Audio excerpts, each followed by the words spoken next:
Welcome back. Welcome back to the Back Porch Overs Club Selection Show. I'm Nate. It's great to see you guys again.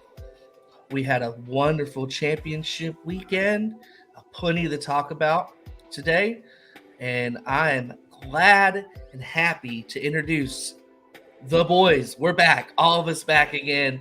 I got Scott on the line. Say hey, Scott. Grit, baby. He's brought his grit with his grit tonight, man. He's gonna have so much to talk about. So we had Scott on last week, coming out back from Ohio from that devastating loss, but it's okay. Got plenty to talk about. There's so much to go. And then our boy Jake is back in the house. What up? Us. Jake has been in Qatar, covering all of the World Cup. The World Cup. Sorry, I started late. I was eating some mediocre French fries and nuggets from Wendy's, but it's not mediocre. Our picks. It's very true. And our against the spreads and us. So I will say that. So, man, we have so much to get into, but introductions. I want to go with Scott first. I want to say, Scott, what have you been up to this week? What was your take on everything and anything like that? Whatever you want to do. It's just all you, baby. Well, it started with, a hope, a thought, a prayer, a dream, really, to see Utah beat USC on Friday night, and it did not look good to start. It really didn't. Did not. Caleb just decided to just go out and do his thing against Utah, and it's 17-3, and I'm, well, there goes our chance. Like, we're done. Like, see you in the Rose Bowl or the Orange Bowl, depending on who was gonna accept what and that BS. But Utah comes back and just hammers USC and just absolutely abolishes. I woke up on Saturday morning. I was like, wow, that wasn't a dream that Utah won that game. Like, that was like a legit game that happened, and Utah actually beat USC. It wasn't just a hallucination on a Friday night after a couple twisted teas. It was real life. Am I dreaming? Is this amazing? So it was awesome. And then, we roll into Saturday with an awesome game, and TCU goes down at noon, and you just start wondering, like, what is actually going to happen when it comes to the playoff. And I didn't like the way that the committee dropped USC all the ways down to where they did and then kept TCU where they were. Like, I felt like if they were going to drop USC, then TCU had to drop a little bit too. But at the end of the day, like, they got the matchup that they wanted. They've been wanting the Ohio State-Georgia game for a while now. And then you set yourself up for either Georgia, Michigan, a good chance of having Georgia, Michigan, or Ohio State, Michigan as your championship game. That is a good possibility that either two of those matchups could happen.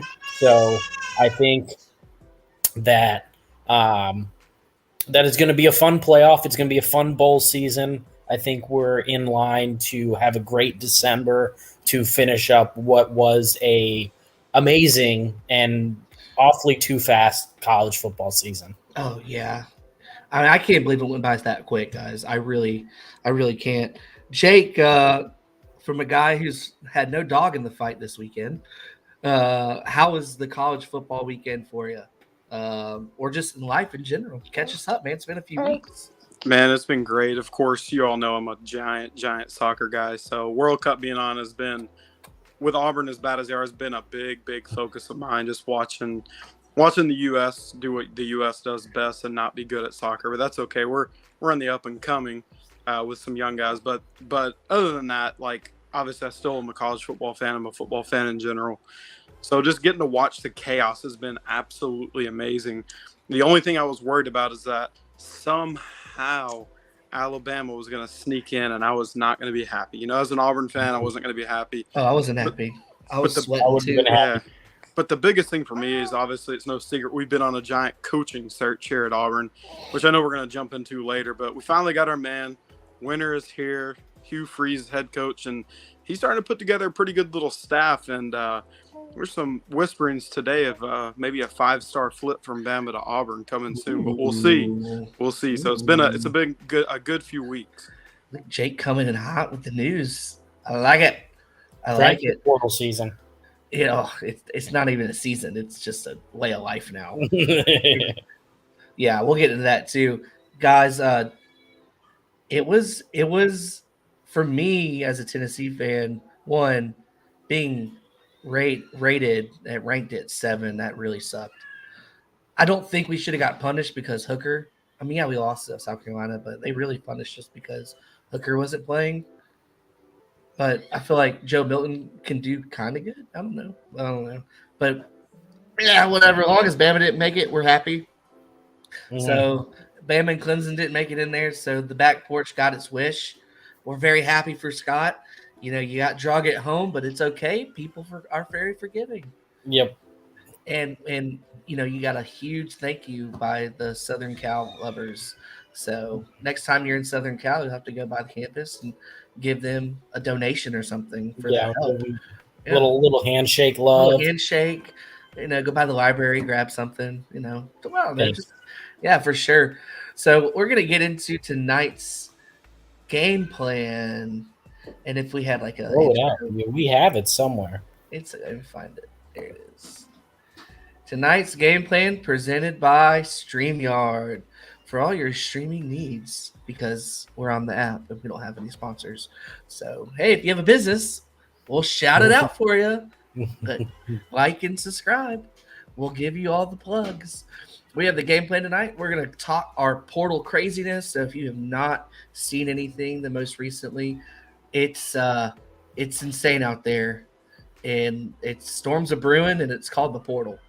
And a lot of kids are going to be really disappointed and wishing they should have just stayed on and just worked as hard as they can to get a position on their team. Then you got the crazy coaching carousel. If we get to the face-off tonight, we'll probably put that last. But it should be interesting with 3 people on tonight. If Christian Martin's out there, hit us in the chat with some good questions for the face-off. We'd love to see that. We have our bowling season. We'll talk about our pick'em. We'll talk about these matchups. There's some really good matchups that are very actually intriguing. And then our Heisman finalist list. And so there's a lot to talk about. So let's get into it. So my number one thing is transfer portal, right? This is insane. In the first 2 days of the transfer portal, there's over 1,000 players. 1,000 players unbelievable. Trying to find greener pastures, trying to find, I didn't start here. Or I don't know. But my hot button is if, like, for example, like today, JT Daniels is transferring again. Why? Yeah. Like that's annoying. That's annoying. The freshman who came in as a 4-star, I get it. Maybe you and the coaches didn't gel after they recruited you. But, like, guys that like JT Daniels, you could just stay where you're at 2 years into the seat, 2 years, like, finish out your career at a D1. You know what I mean? Like, where are you going? You got to learn a new system. You got to learn a new coaching staff. You got to find a new home. Like, to me, that makes no sense. Like, that's where the abuse comes with it. That's why it's crazy to me.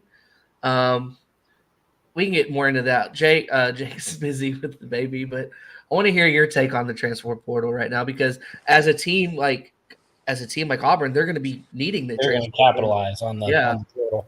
We need to add probably about 15 guys before January. I know that may sound crazy, but today alone we had 2 defensive linemen and a linebacker commit to the NFL draft. Tank Bigsby is not committed yet. We all know he's going to go. But then we also lost our receiver to the portal. So, I mean, there you go. There's 5 guys right off rip that you're not getting back next year. Not to mention we had, out of the 21 guys that Brian Harshen recruited, I think there are 3 still on the roster. So you're looking at 19 missing holes. So the big thing with Auburn, you're going to have to hit the portal hard, hit it fast. And that's any school that's, gone through a coaching change or had some really bad luck with a coach who didn't care about recruiting. I feel like it's only Auburn, but I know there's others out there. So the key is with the transfer portal, and the reason it's cool, and the reason I know some people don't like it, but the reason I like it is you can go from LSU last year to LSU this year, or Tennessee 2 years ago to Tennessee now by hitting the portal and immediately getting an upgrade. Now, is it fair? What it has done, in my opinion, has made the Ohio States, the Alabamas, the Clemsons is a perfect example, made them on a more level playing field because now guess what? Nick Saban, not only he's a master of recruiting high school students, but he's not a master of recruiting the portal. The guys that come to Alabama just want to win a championship. They don't want to come play they don't care about playing for Nick Saban. They just want that exposure. So it has now leveled the playing field and made these Ryan Days, these Dabo Sweeneys, these Nick Sabans have to go out and recruit two things at once. Actually, really three things because you got to keep your guys at home. So these guys that are landing, these top 1, 2, 3, 4 classes, Jimbo Fisher, now you're losing these guys that you're recruited because you're not giving them playing time, or they want to leave for whatever reason. Yeah. Or they may be homesick. Look at Robbie Ashford at Auburn. He was up in Oregon. He legitimately wanted to be back home close to his family, so he came back to Auburn. So there's good things there. There's also the flip side. There are some bad things with the portal. Maybe there needs to be some type of restriction on it. But I feel like it has leveled the playing field for those middle-tier teams to be able to make a push for that college football playoff. That potentially will be a 12 team soon. So I think it's just leveled the playing field more. So I personally like it because Auburn has never been right there with Alabama. Now we're, every 3 years we are, but not every single year. So I feel like it's leveled the playing field for teams like the Tennessees who hasn't been relevant recently until this year. The Auburns, even the Ole Misses and Mississippi States, they're starting to look a little more relevant now. Yeah. That's a good take. That's definitely a good take from the perspective of that. Scott, what's your take on just what's going on right now? Is it abuse? Is it like, are these young kids, are they getting their coaches coming in after the season's over, kind of like how Dion was like, hey, hit the portal because I'm bringing my guys. Yeah. Is it like that now? Like, what do you like from your perspective? How do you see it? Yeah. So first off, yes, Addison, this is a Dan Campbell grit shirt. Very gritty. Yes, all Addison. about the grit. I do have the grit hat as well. It is in the house that is currently under a little bit of construction. We are from the lovers. hurricane. The back porch loves the Lions. Yes, we love the grit. The Lions. We love grit. We love biting kneecaps. We love all of that stuff. Like chewing nails. We love it. Yeah, like bowl of nails for breakfast. Love that. No. But the portal, to me, I do agree with Jake that I think that we need to take a look at it. And it's not a perfect world that we live in. So whenever you open something up, there's going to be like criticism and things how the NIL, like we got to look into NIL and see like what we can do to like make it better, more efficient, instead of like all these guys taking advantage of it. And, Quinn Ewers taking money as a high school senior just to go do virtual classes at Ohio State and then transfer back to Texas in the portal to play. Like, there are things that we need to address with it so it's not abused. And that goes for portal and NIL, but it does level the playing field. I think like all these guys like Jimbo who promise, great things in the recruiting pitch, and then you go out and go 4-8 and you're not giving these guys playing times. It's something that needs to be addressed to put some type of restrictions, but also give a little player power. It was like, hey, this wasn't what I came here to do. Like, this is my position. I also want to go to school for education. So like, this is, more than likely 95% of these players or 98% of them are not going to play in the NFL. Like, it's just numbers. So a lot of these guys, I do like the graduation, being able to transfer and get your degree and then transfer. But the actual portal, like, we got to look into some restrictions on it, in my opinion. Yeah. Um, I like what you mentioned there about like coaches and things like that, especially if they change their tune, they bring you in or something like that. It keeps coaches accountable.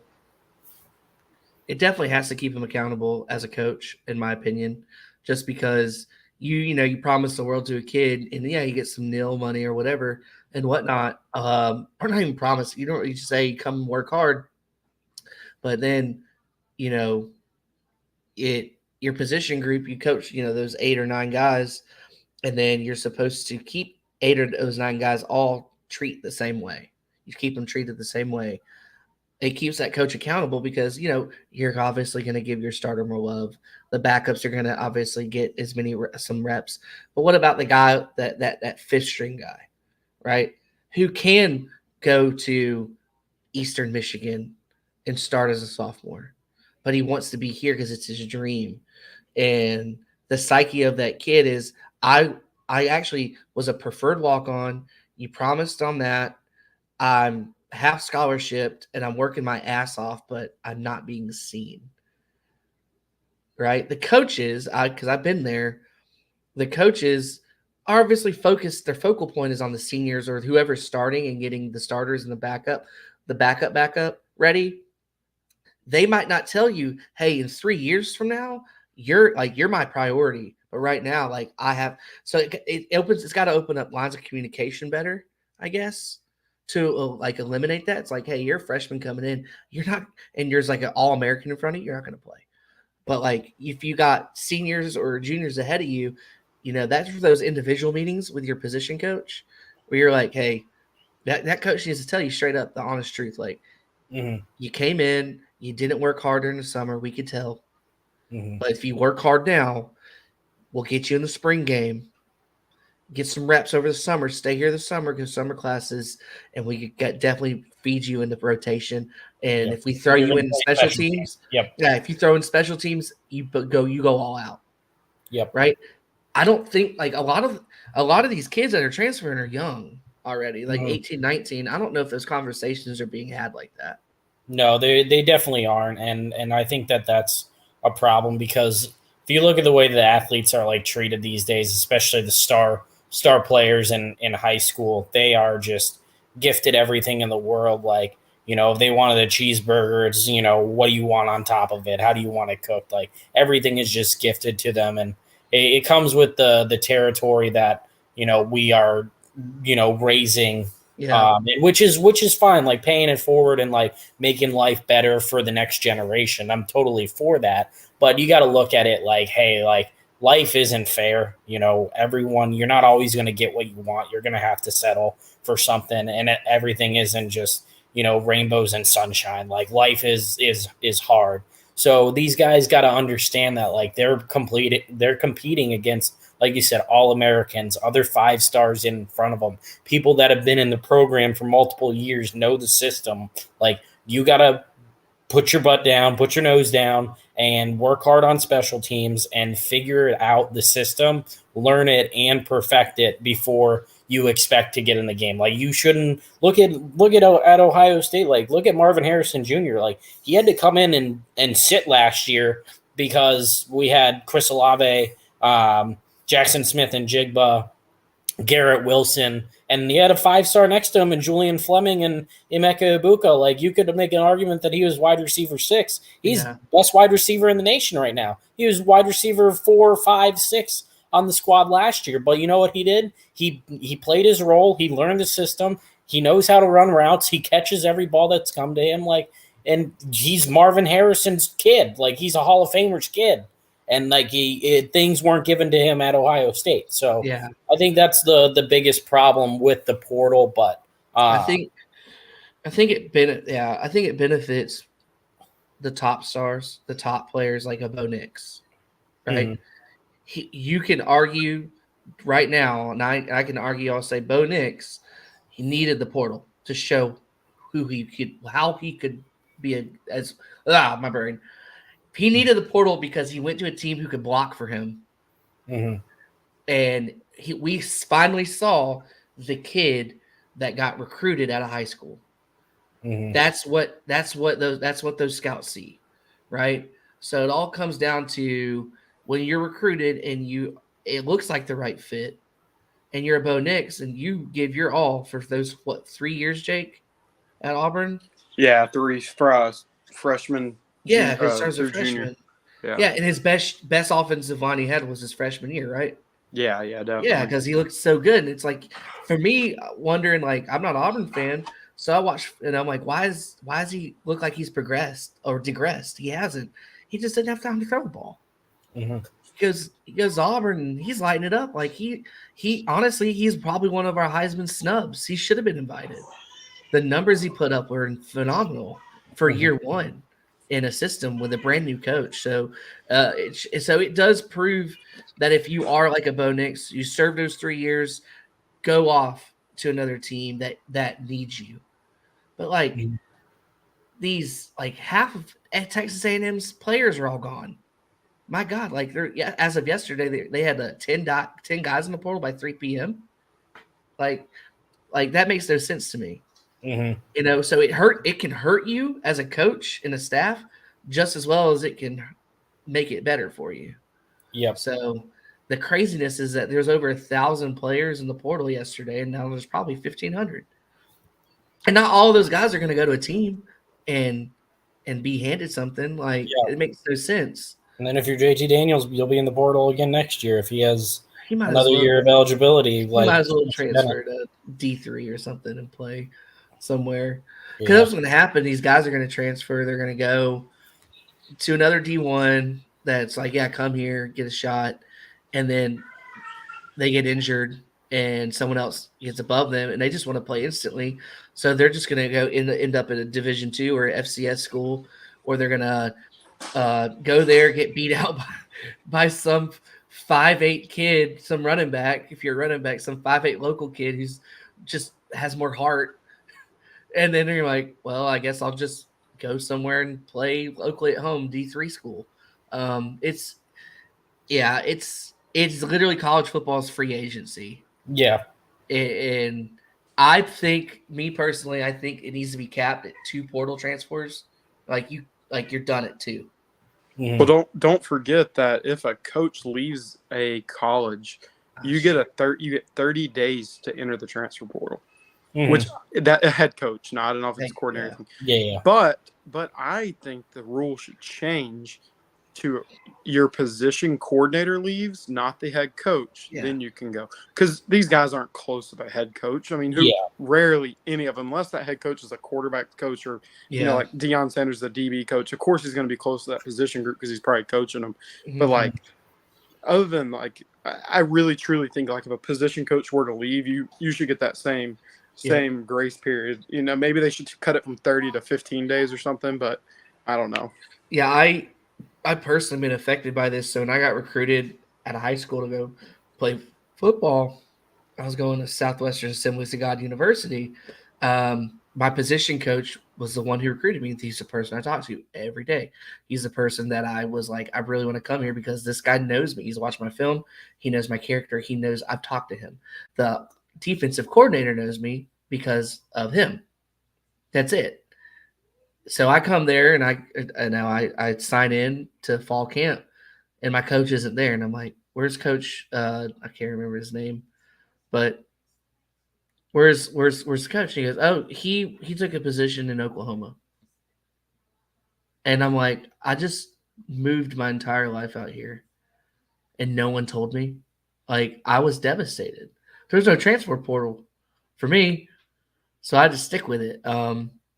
So luckily for me, I love the defensive coach, the coordinator, but it was just one of those things where it's like stuff happens like that all the time.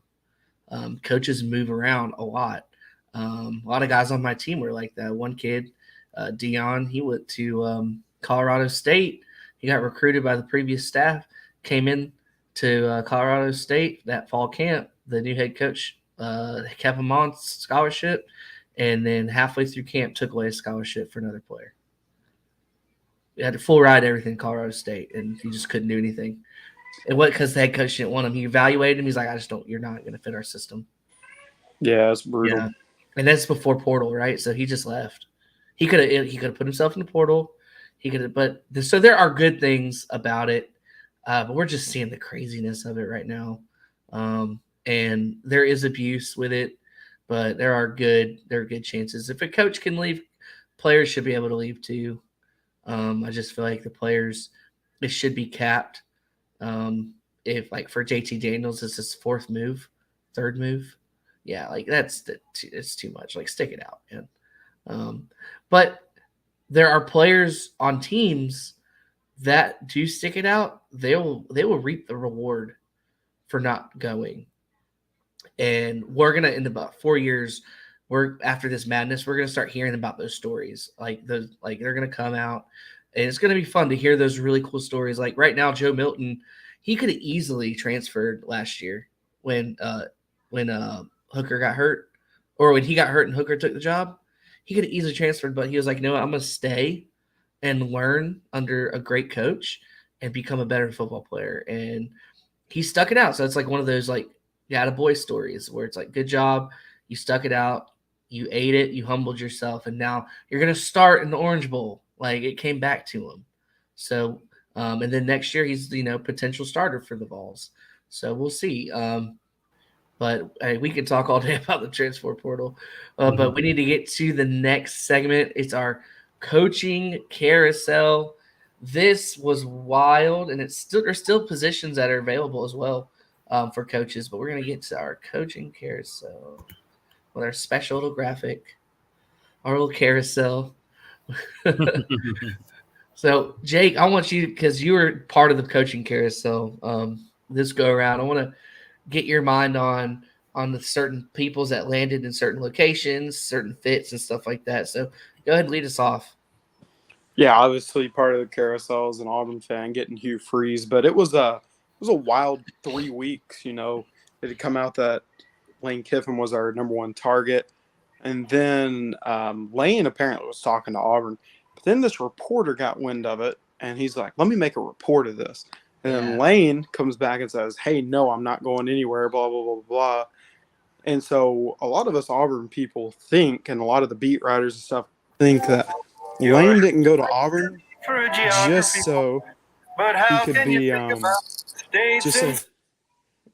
just so a lot of people think Kiffin didn't go to Auburn just so he could be petty. I think he really truly wanted to stay for his family because he jumps around like kids in the transfer portal these days. So Auburn's number 2 guy was Hugh Freeze. Obviously, they talked to a few guys. They talked to Dion and whatnot. But Hugh Freeze seemed like the best fit. A lot of people liked Freeze. A lot of people hated him because of his stuff outside of the coaching world. Yeah, but I personally don't think that there's a hungrier coach out there that wanted to come in and coach. He's got the SEC pedigree. He knows how to recruit. He knows how to run offenses. And he knows how to go get guys that want to coach for him and be a part of it. So Auburn's now kind of turned into the last chance for coaches with, Bruce Pearl and Hugh Freeze on campus. But it's worked out for Pearl. I mean, but Auburn completely cooperated with what was asked for the NCAA and through Greg Sankey. So a lot of Bama fans, Ole Miss fans are dogging us. But the funny thing is, Alabama tried to hire him in 2018 as an offensive coordinator. So, I mean, Greg Sankey just wasn't having it. So that, as far as Auburn goes, that was my that's kind of my feel on it. A few of the other coaches, or do you want to stick to talking about Freeze for a second, or? Yeah. I mean, that's the first one on the carousel. Obviously that one, because that was to me that was the biggest opening. Yeah. Of Power 5 football, because of what you get with it. You get amazing fan base. You get amazing booster. You get a literally ready to go. They'll do everything they can for you. $12 to $13 million of NIL just sitting there. You're just sitting there, based and on top of that new facility, like it's like you're walking into a dream as a head coach. Like you could not, like when you talk about the checklist. If I'm a head coach, like what do I want to be around? I want to be around a freaking an amazing fan base with tradition, good rivalries, the pressure's there to win. NFL guys walking in and out of the program, right? So tradition, like it's a gold mine. It's a gold mine, and it's in a small town in Alabama. That's the crazy part. I think, honestly, I personally think that Hugh Freeze hiring, just like like Jake Crane has been saying for months, it's ideal. It's perfect. He runs an offense that Auburn fans love. They're used to it. That open RPO spread stuff. The man can coach football. He can coach an offense. He can coach up. He can definitely coach some quarterbacks. That's for sure. So whoever's going to be the quarterback in the future, like you're going to have a really good coached, schemed, and fundamentally coached team. He's done it before. He's won before. He's won everywhere he goes. Like my dad and I were talking, and I forgot about it. But when I was in high school, I did get recruited by Lambeth when he was their head coach. So I got a Hugh Freeze like letter at the house. I didn't even realize it. But if I would have gone, I think That's he ended. I think he ended up like if that year. I think he ended up going from Lambeth to another school. So I would have never been coached by him anyway. But I was like, oh yeah. It's like he won it. He won at the high school level in Tennessee, and he won at the Division III level or Division II level. He's won it everywhere he goes. So yeah. What's that? So hold on. Where's this 5G thing? Oh my god. Hold on. Where? I have a take on Deion Sanders that Yeah. that's very unpopular. Go ahead. I've Like, got music in my ears going on right now. Yeah. Gotcha. You got Give me your take. I'm trying to figure it out. Go ahead. So Deion Sanders, I love the dude. Like he'd be someone that I would want to play for. Like I'd probably run through a wall to play for Deion. Like I think he can motivate kids well. But what he did at this opening press conference, like telling his kid to like stand up and telling Colorado, like, oh, that's your quarterback, like right here. And then he's like, oh, well, he's got to earn the starting quarterback position. Like it's not going to be given to him. Like 30 seconds ago, you just told the whole Colorado media that you told your son to stand up and told him that he is your quarterback.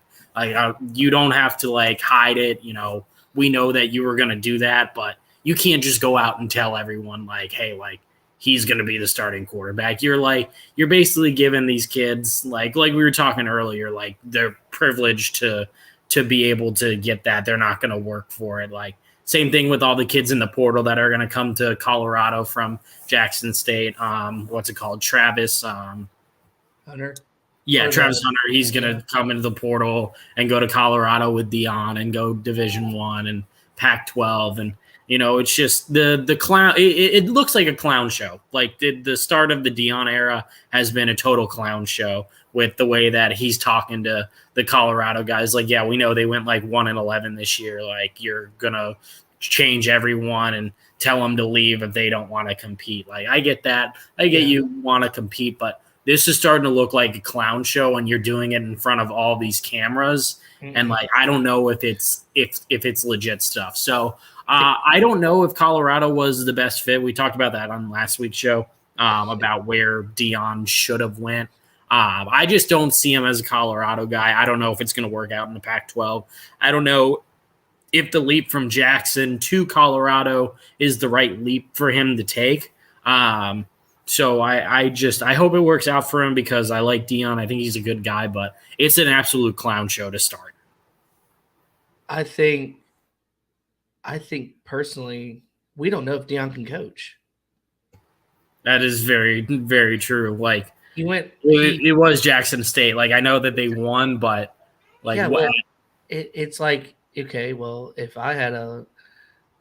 you and I were coaching and we had a little league team and we just started recruiting all the big kids and fundamentally like same aged little league kids and went to the local rec with little league kids who are just not the best, we're going to obviously like win every game. Mm-hmm. That's what he did. That's essentially what he did his first year at Jackson State. He went to Jackson State, brought his son in, brought his son's friends who he'd been recruiting with, right? Then I know personally there's 2 Tennessee Vols that went there that were 4 to 5, like were 2 4-stars, right? Mm-hmm.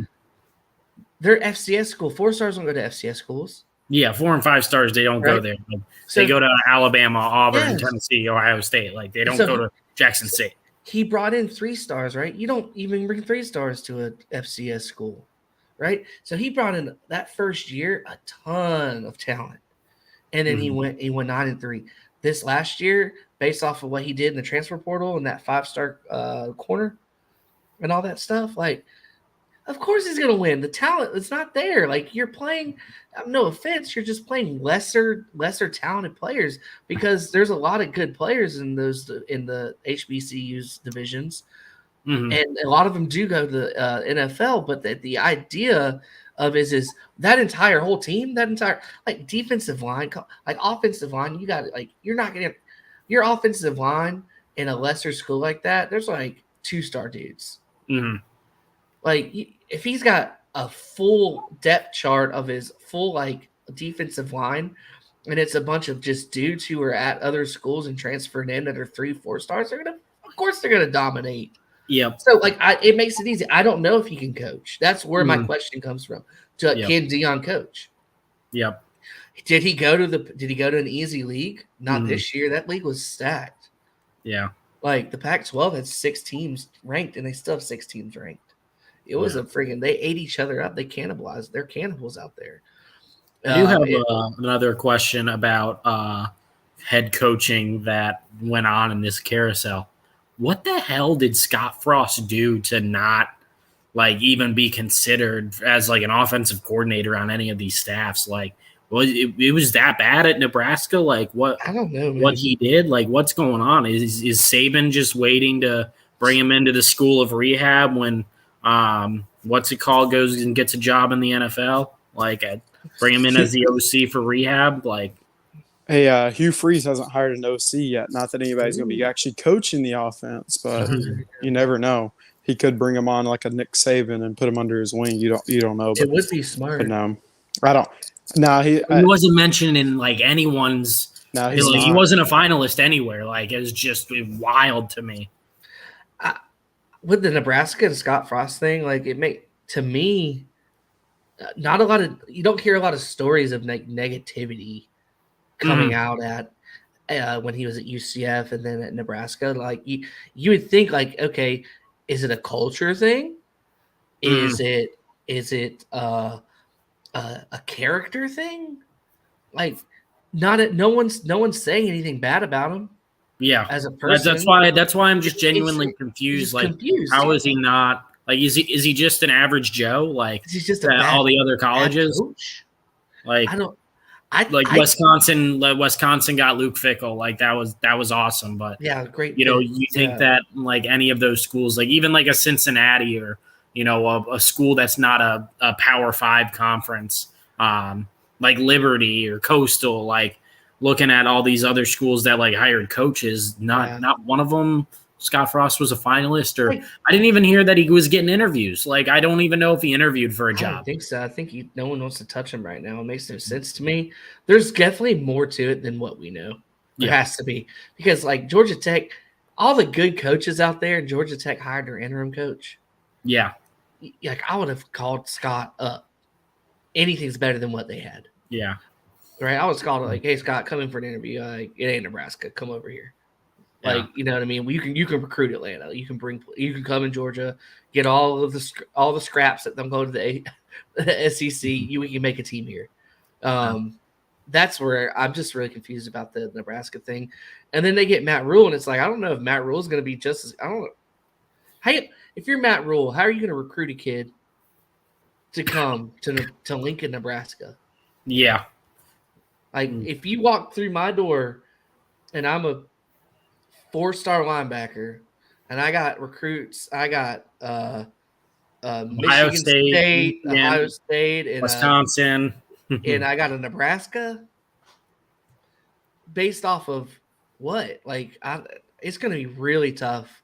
Hell, I'd go to FAU over that, man. I would go to freaking, I don't even know. I would go to FAU, baby, Tom Herman. Hey, good for him. I'm glad he got a job. Yeah, he did. That was good. He had the Scott Frost treatment for 2 years. Yeah. He did. Also, I think it's really ironic that what's it called, the Louisville Cincinnati, because they play in the bowl game, and didn't Cincinnati steal Louisville's coach? I think so. Yeah. Yeah, that right. was that was fun. But I think personally, if we're going to talk about the carousel and talking about coach, I think Fickle's going to do a great job in that conference. Mm-hmm. I really do. I think it's a perfect fit. Why? To me, this whole time, I'm like, why is Cincinnati not in the Big Ten anyways? Because they just seem like a good fit to me. But I don't know. I think Fickle will do a great job in the Big Ten. Yeah, I'm excited for Luke Fickell to be at Wisconsin. I think that he's gonna even out the playing field for recruiting. I think he's gonna be able to recruit star players like he had Sauce and those guys at Cincinnati that he was able to recruit that ended up going to the NFL and are having success in the league. You think about like all the offensive linemen and running backs that they can. The Cincinnati offense was pretty electric with Ritter last year, and even this year. Like I know they weren't as great as they were last year with Ritter and Alec Pierce and all those other guys that they had on that offense that ended up going to the playoffs last year. But man, Luke Fickell at Wisconsin, I expect Wisconsin to be back to the level that they were a couple of years ago. I mean, they were competing for Big Ten titles. They were a top 15 program. They were very consistent. You look back at the last year that Ohio State won the title in 2014. Wisconsin played Ohio State in the title game, and Ohio State needed a statement win, and we did beat them 59-0. But that was a really, really good Wisconsin team, but it was just a dominant Ohio State team. Like if you told me that we were going to win 59-0 before that game, I would have like laughed at you because Cardell Jones like never taken a snap in college. It felt like pretty awesome for Luke Fickell to get that job and really bring back some of those programs in the Big Ten. Like we need to not have Michigan State suck. We need those teams to be good. Like the Big Ten needs Wisconsin, Penn State, Michigan State. Like they need those guys to be good. And I think that Wisconsin is on the way back to being good. Welcome back, Nate. Thanks, guys. My computer gave me 2 warnings and it said, no, your power's cut off. Nice. It's like, what the hell just happened? So where are we at? We were just talking about Wisconsin and how Fickle's going to be a good fit there, but I wanted to say something earlier when we were talking about Dion that I forgot to sneak in there. Did you guys hear that he's they're trying to figure out how to pay him? They don't have enough money to pay the man. Yeah, I thought that was brilliant. But you're telling me these guys are going to come there and get some NIL from the school? Nah, it ain't happening. That's what it's like. Like the AC companies and like the local Audi dealerships and getting some NIL money from the local businesses in Colorado. I don't know if they can get any from like weed dispensaries. Oh, they will. They can. They can because it's legal in the state. Yeah. That's very true. They'll get that money, that green. Trust me. They'll get green some way, somehow. Man, I tell you what, that was really funny when the AD was like, I don't know, I got him, but we'll figure it out. Yeah, we'll figure it out. Like, I was like, what? That to me, that was like, this man is sold his soul. Sold his soul. And he's just like, hope it works out. Because I didn't even think he watched any film. He just went straight into it. He's like, Dion, Brand, bring it in. Dion, bring him in. Sold. Yeah, sold. Freaking Dion, dude. Funny. I love it though. Yeah, the coaching carousel has been fun. Still some places to get filled, but I'm sure it'll happen before bowl season gets kicked off. Yeah, there's some teams still needing coaches. I know Jamie Chatwell, he's leaving Coastal Carolina for the Cincinnati job. Yes, okay. I think it's a great fit. They phenomenal hire on them. No, Louisville. He's going to Louisville. Even better for Louisville. Like they're getting a killer coach. Did y'all mention the Louisville Cincinnati thing? Yeah, we were talking did. how they poached and they play in the bowl game, which is Like, hilarious. Also, a very, very good good bowl game. Yeah, I don't know if you want to segue into bowl season, Yes. but what is your favorite bowl game that's not a New Year's Six that you're looking forward to watching? Because I have my eyes on a couple different bowl games that I think are going to be really fun. And mine is one of the ones that I'm actually excited to watch is Oklahoma versus Florida State in the Cheez-Its Bowl. I think that's going to be an electric game of offense going around. And that FSU quarterback, he is playing. He is electric. He was fire. awesome. Yeah, he was awesome in that UF game. Like he was just pulling plays out of his ass, and a lot of fun. I really enjoyed watching him. And he's coming back. Yeah, he's coming back. So he will play in the bowl game. So that's awesome. That's the game that I've really have looked at that has kind of stood out. Wisconsin, Oklahoma State also. I feel like that might be a sneaky good game, or it could end 10-3. So, yeah, it could. It depends on who's holding out or who transferred. When I don't make my bowl pick'em picks until the day of the game. Yeah, I think that's a good plan. Yeah, also, we do have Bowl Mania going on. Yes, the Back Porch Overs Club has Bowl Mania. We do have a link for the entrance into Bowl Mania. So when do our first bowl game is what? The 16th? 10 days. Yeah, so we got 10 days to get everyone's contests in. Make sure you jump in. I will be entering in my bowl picks on day of bowl games because that's the smart and responsible thing to do as a gambler. You got to wait until the day of. For Jake and I last year, so we had two different strategies though. Yeah. I picked all mine in one sitting. Did you? You're picking yours day of. Yeah, dude. I don't know.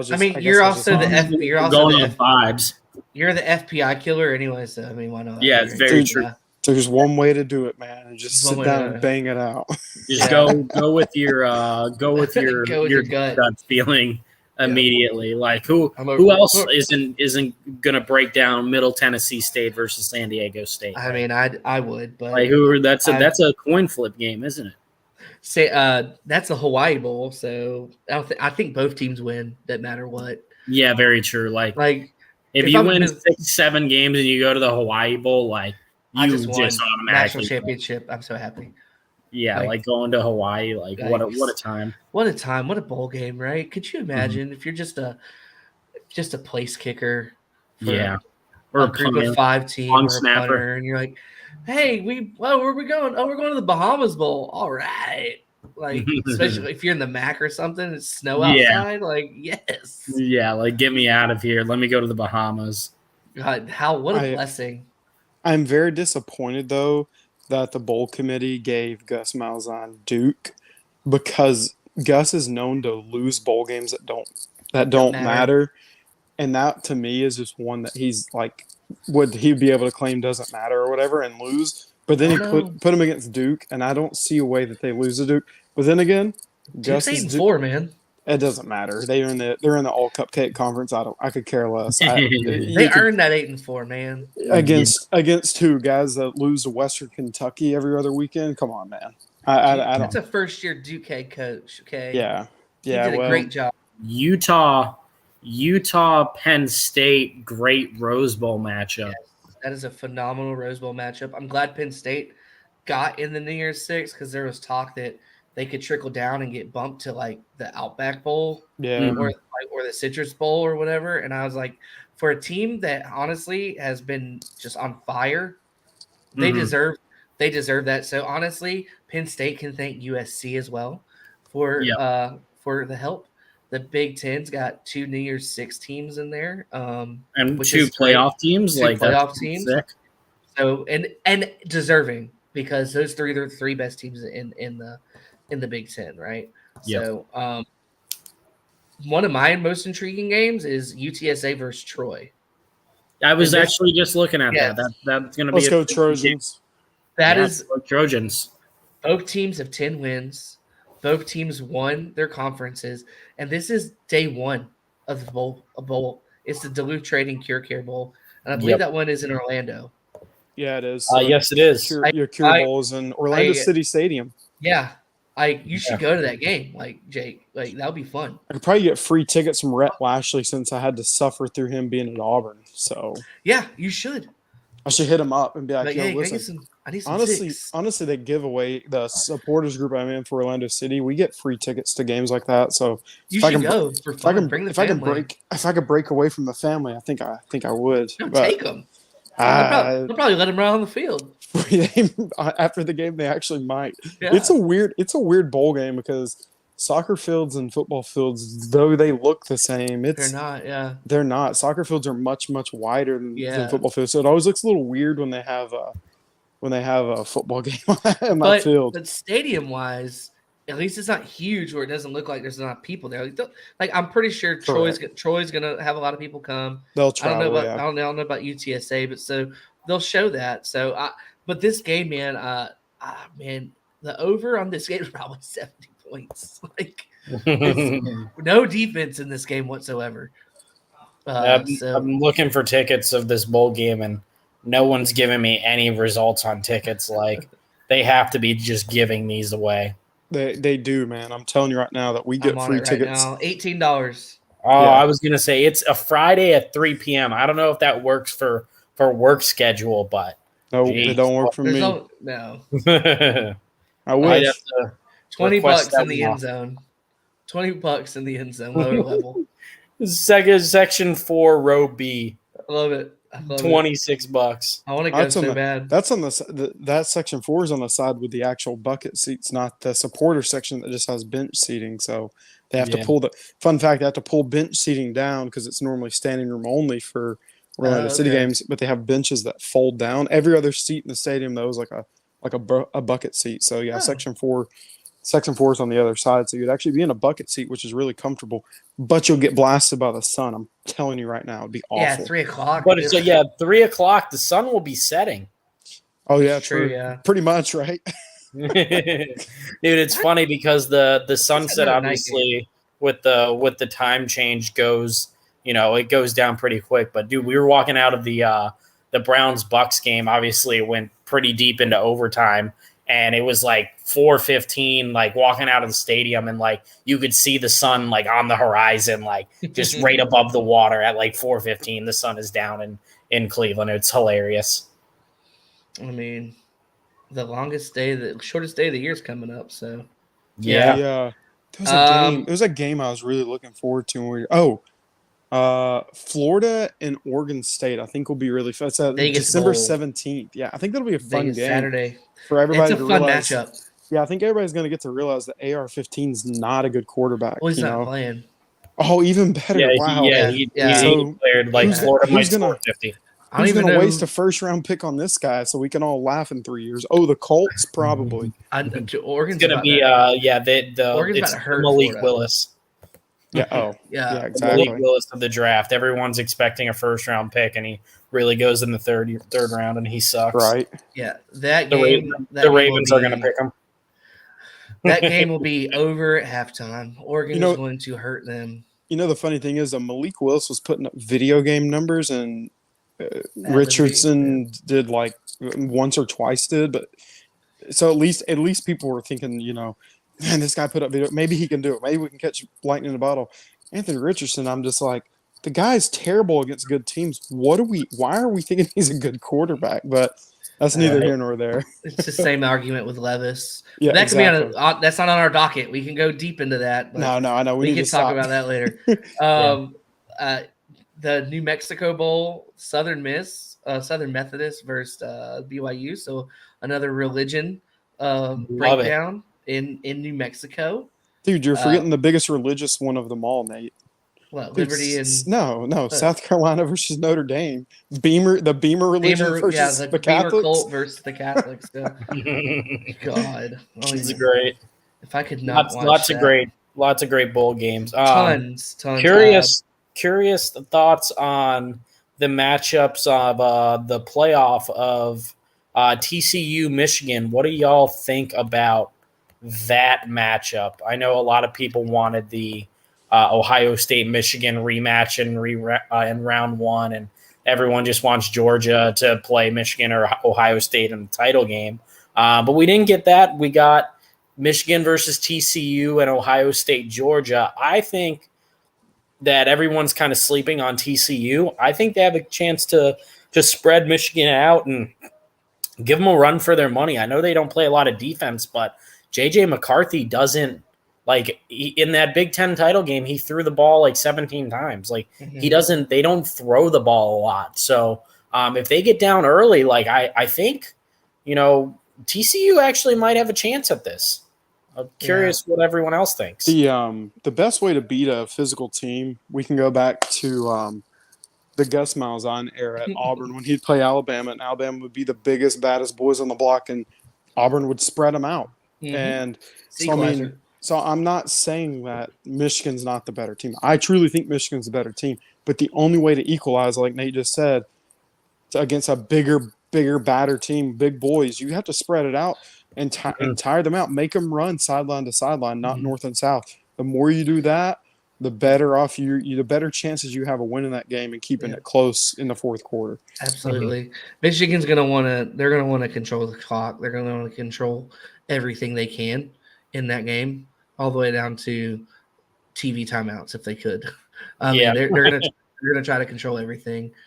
And TCU, when they get the ball, and if they say they make a stop, because it's going to be bend don't break for them defensively, they're not going to be able to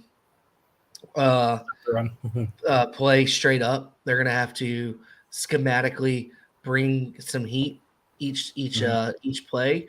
They're either going to have to scheme, especially if, when the Michigan gets in their 21 personnel.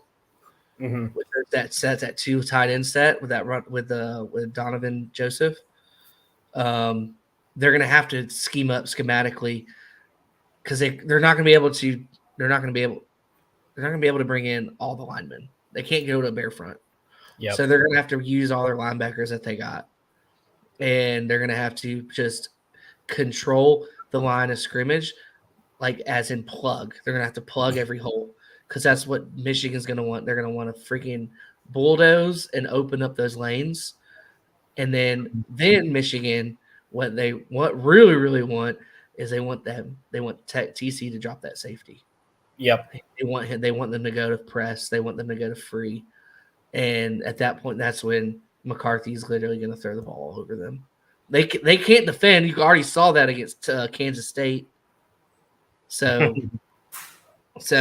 they're going to in favor of this game. I don't think it's going to be close. I think the first quarter might be close because it's Michigan playing with them and trying to figure out what's going to work best at the moment. Are we going to come out like Jake Crane said again? They're playing in reverse, right? They're hitting a play action pass on first down, second down. All the downs that you think you're going to run it, they throwing it, right? They're playing with them. So they're going to play those mind games with them in the first. And if TCU has to do – this is what they're going to have to do. They're going to have to get early turnovers and a lot of momentum in the first half. Because if they don't get any turnovers and they don't play with any electricity in their fire in their veins or whatever like that, you're looking at a third quarter where Michigan they'll just sit on the ball. And they will just control the clock and hurt them. Yep. And by the time the fourth quarter comes and Michigan gets the ball again after they kicked a few field goals, after being hit in the face for 3 straight quarters, one of those holes is going to open up. It's going to be a big 80-yard run like what happened against Ohio State. Yep. That's what they want to play. That's what they want to do. So I feel like Michigan has too much, man. They have too much. Like they're not even missing. They're not even missing Blake Corum because his backup's better than him. Yep. Yeah, true. Like it's insane. And you got McCarthy like, well, I don't know why he didn't play all year.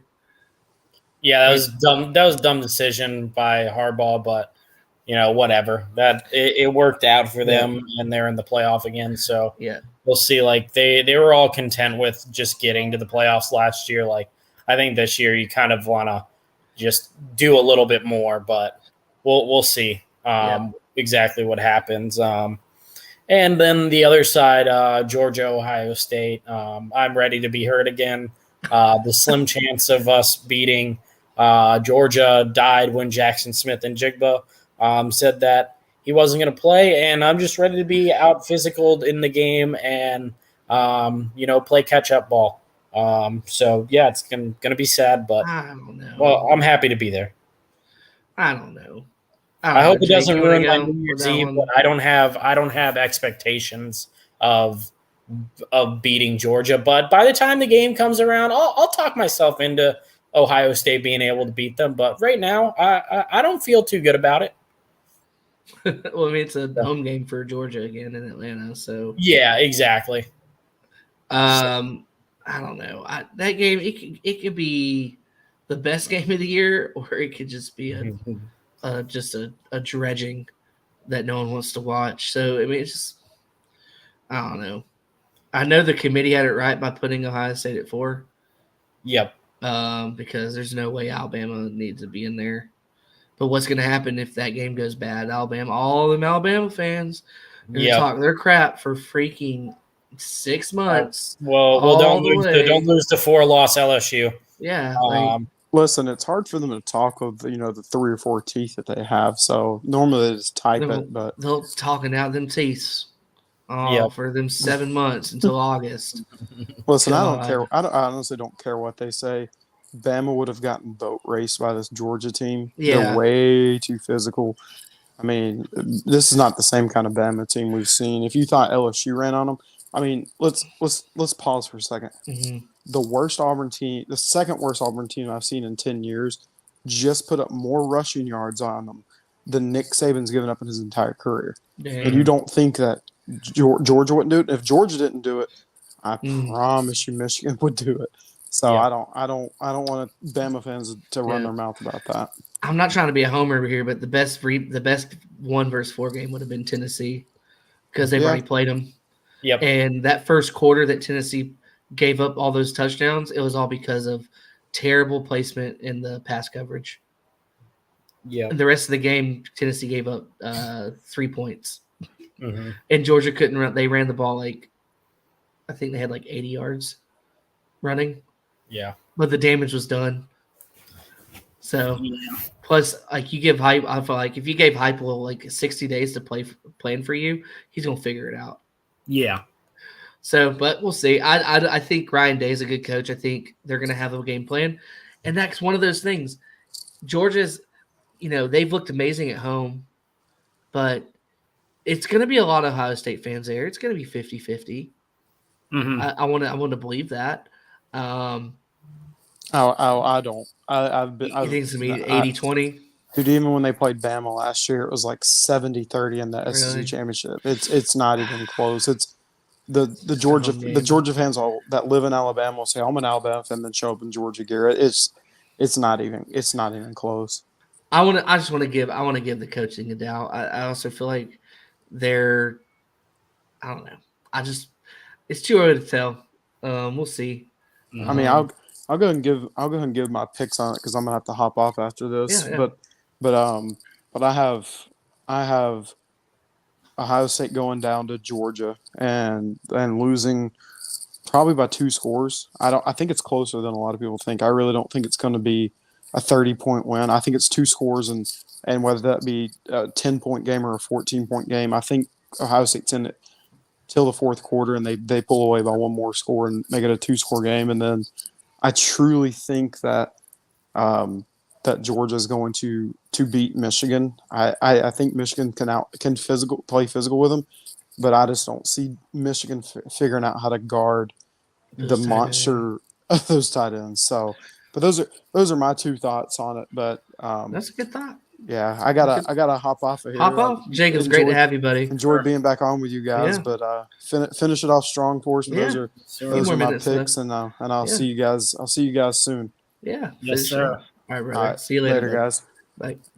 We'll finish with a little bit of Heisman talk here. Heisman talk. Did this weekend, with championship weekend unfolding the way that it did it kind of give like Stetson Bennett like a sad like last minute invite, like, hey, like we got to invite Stetson Bennett because he's on the number one team and he's the quarterback and he's been playing very well, but his stat line throughout the year is nowhere near like what a Heisman level is. Like Caleb Williams is like 43-6 and or 43-4 or something like that. It's crazy. And Stetson Bennett's like 20 touchdowns, 7 interceptions. Like his numbers are not there, but I mean, USC lost. Here's the argument for you.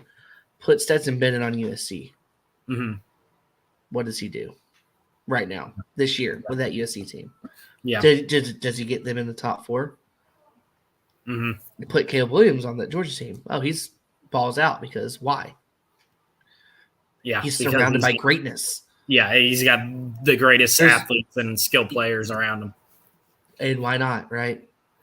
That's my argument. You put Stetson Bennett anywhere else and put him on any team that doesn't have the caliber of players that Georgia has, he becomes mundane and mediocre. Mm-hmm. That's my he's argument. also how can we invite old as him? Lamar Jackson. So Lamar's in his 5th year in the NFL, and Stetson of course Bennett he's good. is He knows the playbook. He's done it for 5-15 years. He can run a car. Yeah, like it's like you can run a car. My argument is like for me, a Heisman is this is my argument for a Heisman. A Heisman can go on any team, like especially a quarterback, go on any team and take that program and elevate them to the next level. Mm-hmm. Right? You take CJ Stroud and you put him on any team, he'll be elevated to the next level. He'll elevate those guys to the next level. Mm-hmm. Right? Those linemen all of a sudden have an extra more pep in their step when they're blocking because they know they got this guy who's going to lead them. Also, an argument on the Heisman and Stetson Bennett with the guy that we were talking earlier. JT Daniels was 7-0 as the Georgia starter, and now we're literally laughing at him because he's transferred so many times and like he can't win anywhere. Like he was literally undefeated as the starter before. Yeah, exactly. Like now we're making fun of JT Daniels, but he was literally on the on that team that ended up like. That was just a ridiculous play, which just happened in the game I'm watching. But I'm sorry, distracted. No, you're good. But like we make fun of JT Daniels because he's transferring like for the fourth time. But like he was 7-0, and Georgia fans were throwing a fit when they benched him for Stetson Bennett a couple years ago. Oh, I know. And then, it's actually hilarious. Like JT Daniels would probably be a Heisman candidate and maybe have a little bit better numbers than Stetson because that Georgia offense struggled in like that Missouri game and then that Kentucky game. Like they've struggled on offense this year.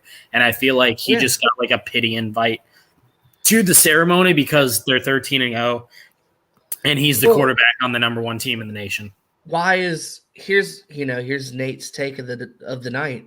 Why is Corum and why is Hendon Hooker being punished for missing 1 week of football? All of a sudden they're dead. Like, can't bring them. These guys, freaking both of them in their own positions, were the best in the country.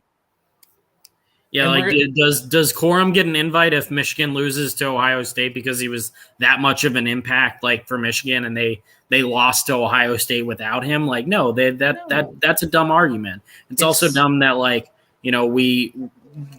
another dumb thing is that these guys that are voting for the Heisman, apparently there was a lot of guys that turned in their ballot before championship weekend. Like Caleb Williams was penciled in as the Heisman winner, and like shame on them for turning in their ballots early. Like that's blasphemy to me. Like what you doing here? weekend. Like that's just something that happens. Like look at Troy Smith back in the day, like that 1-versus-2 matchup against Ohio State, Michigan. If Troy Smith shit the bed that day, why would he win the Heisman? It's the same thing. Yeah. Caleb's going to go out this weekend and he's going to win the Heisman.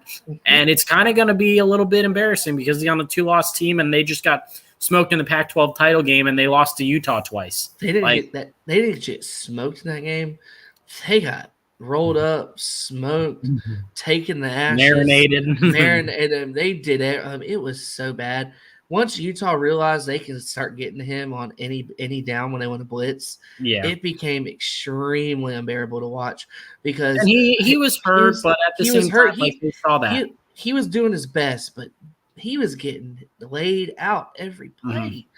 Did he make some great throws? Yes, he did. That run that he got hurt on, that was awesome. Like that was a Heisman moment. That run right there. And it ended up costing him the game and probably the playoffs. Yeah. But we said this, like we said this earlier in the year. USC was not supposed to be a problem this year. USC is supposed to contend next year. Yes, and Caleb coming back, he's going to probably have a chance to defend the Heisman because I think he's going to end up winning it. I think Caleb wins the Heisman, and I think that he's going to have a chance to run it back and win an natty next year. Like it's very that could happen. If he's smart, he should stay. Well, he's 100%. He has to stay. He's a true sophomore. Yeah, he has to stay. Yeah. Like legally, he's staying because if not, he'd be the number one overall pick. So just on potential alone, he'll stay. Exactly. So he'll be there next year, and they're going to be good. They're going to contend. They might be a favorite. They might be a favorite to win the title. They'll be top 4 next year going in preseason football.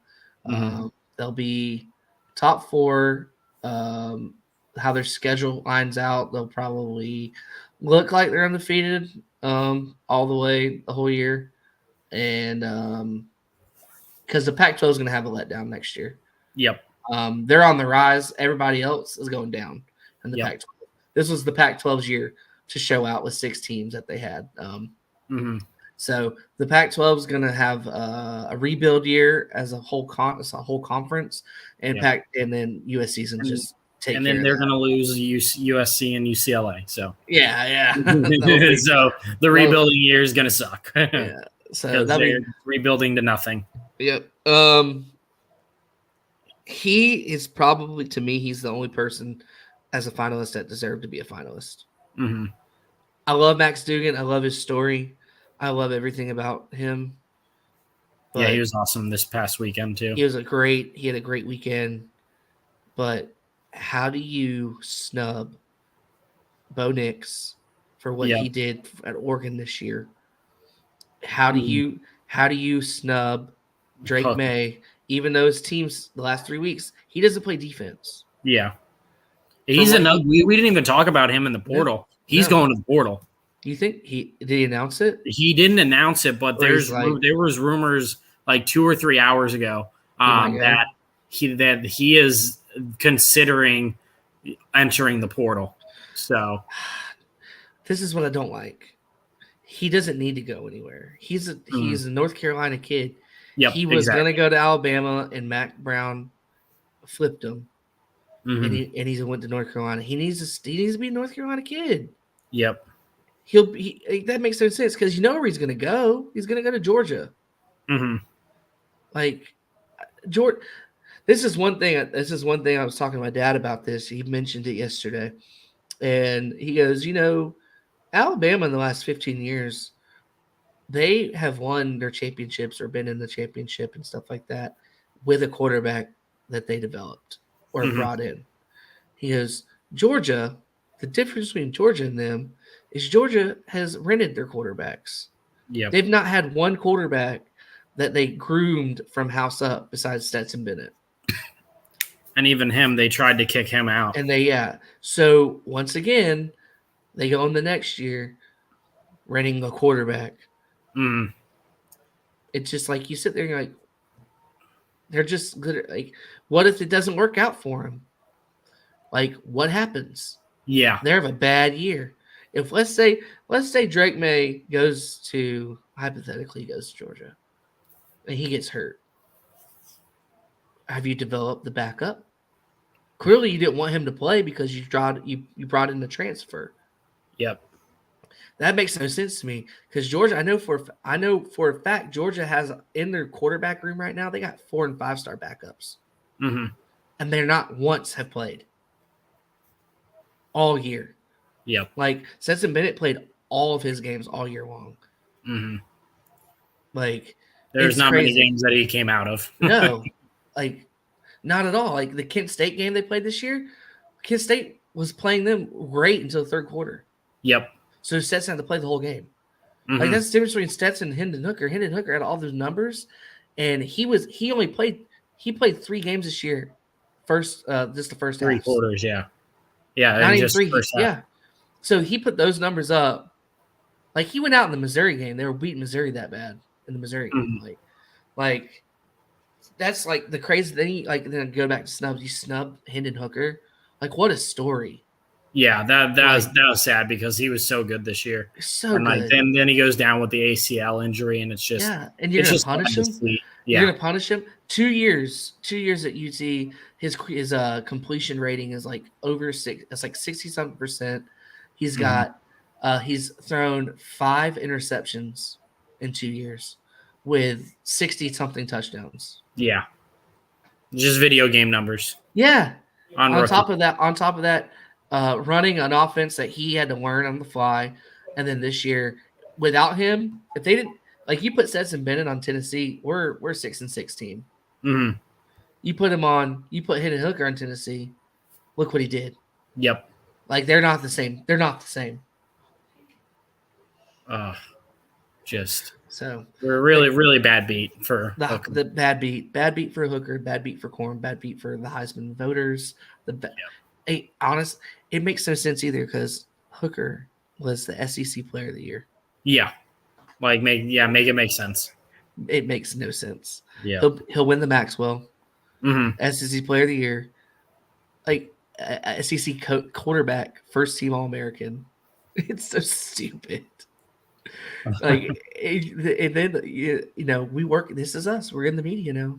We have a blog. We're a podcast. We can get media passes to go to these games. But it makes the media look stupid.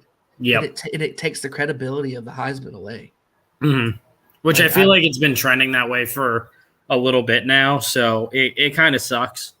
But that's just it's the same thing with like bowl games. Like it used to be like the Rose Bowl was the granddaddy of them all. And then like now it's like, wow, I don't even want to play in the Rose Bowl. Like the Rose Bowl wasn't going to invite Ohio State because they didn't sell all 20,000 tickets that they gave them last year. That's like crazy. That's what bowl games have gone to, which of the playoffs. Yeah, because of the playoffs. Because teams. Well, I will say it will bring the magic back to the bowl games because of the 12-team playoff.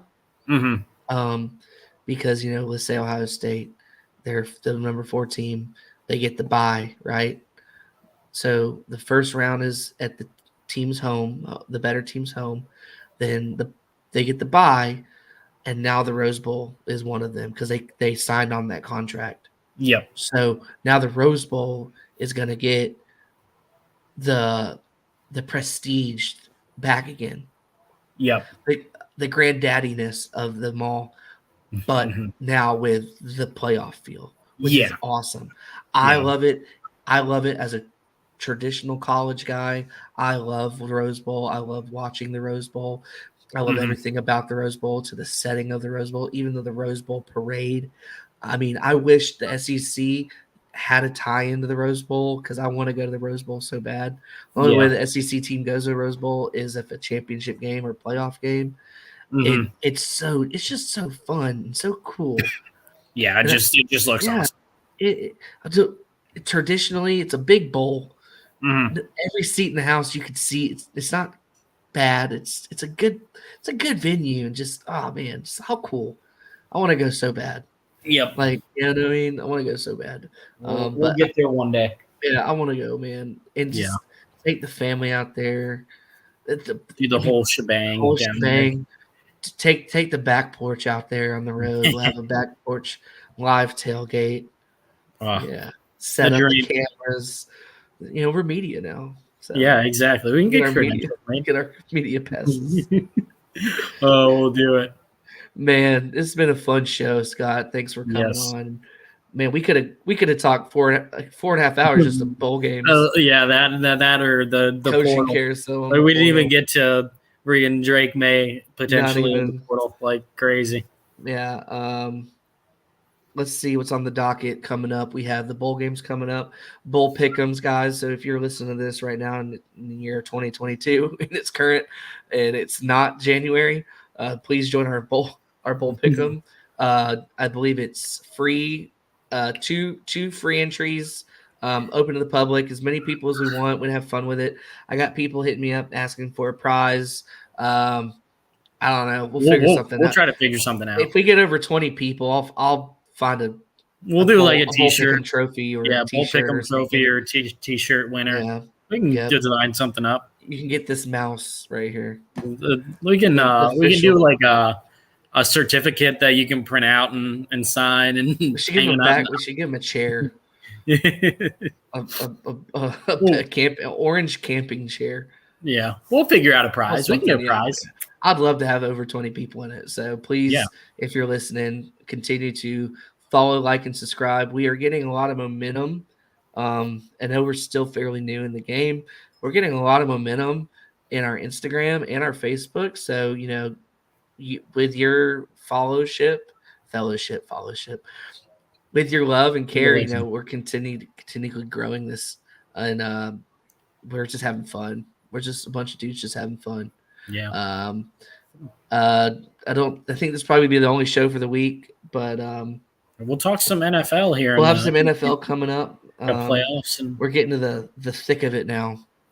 Week 14 NFL.